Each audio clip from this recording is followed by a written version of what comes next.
Hello guys, Meghalaya সিভিলাং বাজার এটা। দেখেন এই বাজারের পরিস্থিতি খুবই খারাপ। যাচ্ছি আজকে সিভিলাং বাজারে। সিভিলাং ব্রিজ এ জায়গায় গোলাগুলি হয়েছে, বাজার পুরো একদম খারগার করে দিয়েছে।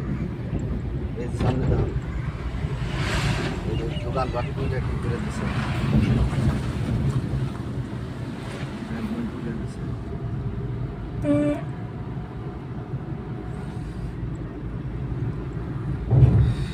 দোকান পুড়ে দিছে একবারে,